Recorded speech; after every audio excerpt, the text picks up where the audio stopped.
आज Doubtnut app download करें। Doubtnut पर अपने सभी गणित, रसायन विज्ञान, भौतिक विज्ञान और जीव विज्ञान के डाउट्स का करो सफाया। बस प्रश्न की फोटो खींचो, एक ही प्रश्न को क्रॉप करो और तुरंत वीडियो सोल्यूशन पाओ। अभी डाउनलोड करें। प्रश्न है, स्थिर वैद्युतिकी का कूलाम के नियम को बताओ तथा इसके सदिश रूप में व्यक्त करो। कूलाम का नियम दो विपरीत आवेश, जैसे यहां पर मान लीजिए ये ऋण आवेश है -Q1 का,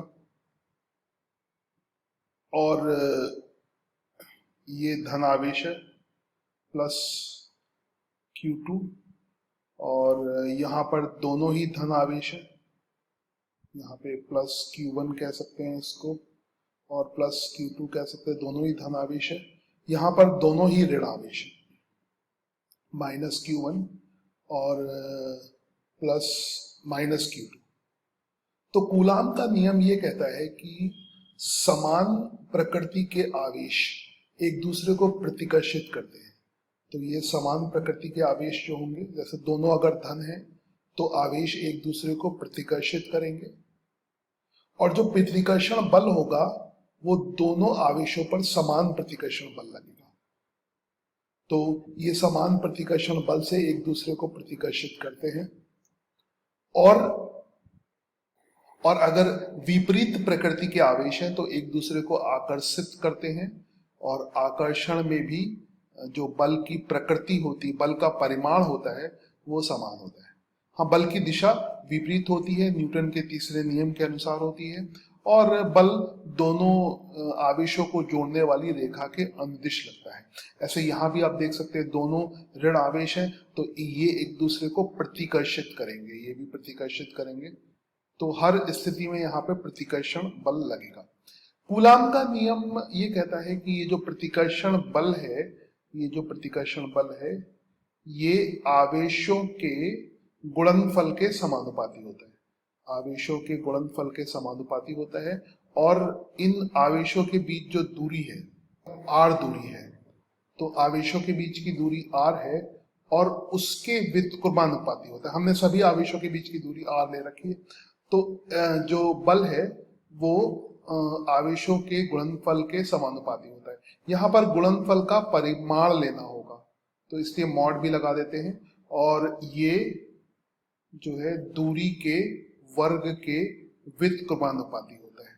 तो यहाँ से कूलाम्ब नियम का जो परिमाण है, बल का परिमाण है, वो आता है। यहाँ पर एक नियतांक लाएंगे k, वो हो जाएगा मॉड Q1 गुणे Q2 बटे r²। तो ये हो गया। अब इसमें यहां पर ये जो नियतांक k है, ये नियतांक k है, ये नियतांक निर्भर करता है माध्यम पर, क्योंकि इन आवेशों के चारों तरफ भी वायु के कण होंगे, जैसे ये वायु के कण होंगे, और वायु के कणों पे भी ऋण और धन आवेश होता है। तो जैसे इसके चारों तरफ वायु के कण ऐसे हो गए, उन पे भी ऋण आवेश और धन आवेश होता है। इसलिए ये जो बल है, किसी भी आवेश पे लगने वाला बल, वो माध्यम पे निर्भर करता है। तो माध्यम पे निर्भर करता है, तो यहाँ पर उसका जो प्रभाव है वो इस नियतांक पर आ जाता है। तो ये जो नियतांक होता है वो होता है 1/4πε∈m। यहाँ पर ε∈m को ये माध्यम की विद्युतशीलता कहते हैं, है ना, विद्युतशीलता या परमिटिविटी कहते हैं। तो ये माध्यम की, तो ये जो k का मान है वो माध्यम पर निर्भर करता है। तो इसका मान अगर हम निर्वात के लिए बात करें तो k का मान होता है 1/4πε∈0। ε∈0 क्या होता है? निर्वात की विद्युतशीलता। तो इस तरह से ये कूलाम का नियम आ गया। तो उसके बाद इस कूलाम के नियम को हमें सदिश रूप में व्यक्त करना है। तो सदिश रूप में व्यक्त करने के लिए हमने यहाँ पर एक ऋण आवेश ले लिया है -Q1, और एक धन आवेश ले लिया है, धन आवेश ले लिया है। तो यहाँ पर इन दोनों आवेशों के जो सदिश हैं, स्थिति सदिश यहाँ पर होंगे। तो पहले आवेश का स्थिति सदिश R1 है और दूसरे आवेश का स्थिति सदिश R2 है। ये दोनों आवेश एक दूसरे को आकर्षित करेंगे, तो दोनों के बीच में आकर्षण बल लगेगा, आकर्षण बल लगेगा। अब इन बलों को सदिश रूप में दिखाना है। जैसे मान लीजिए पहले आवेश पर F1 बल लग रहा है और दूसरे आवेश पर F2 बल लग रहा है, तो दोनों के परिमाण तो बराबर ही होंगे, दिशा विपरीत होगी।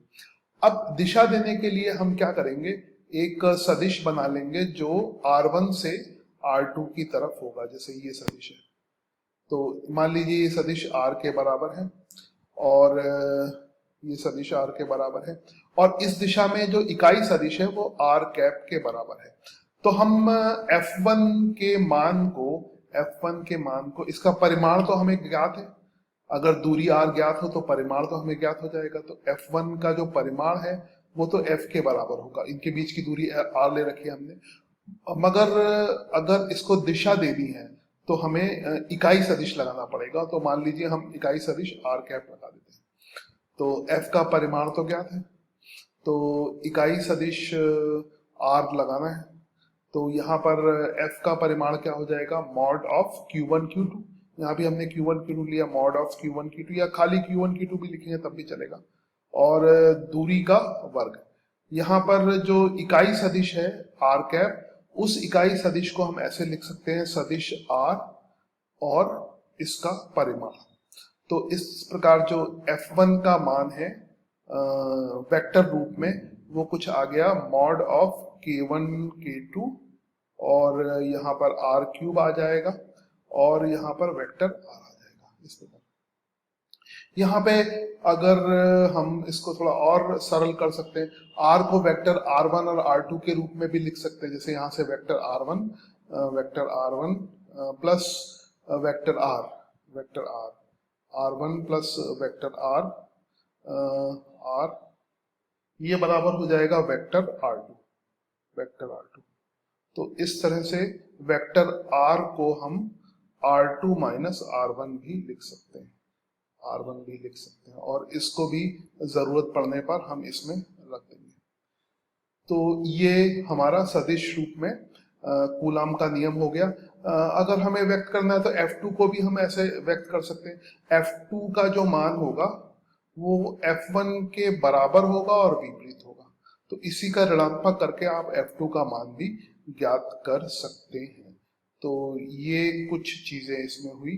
यहाँ पर ये सदिश रूप में कूलाम्स लॉ है, और यहाँ पर ये कूलाम का नियम है कि नियतांक है जो माध्यम पे निर्भर करता है।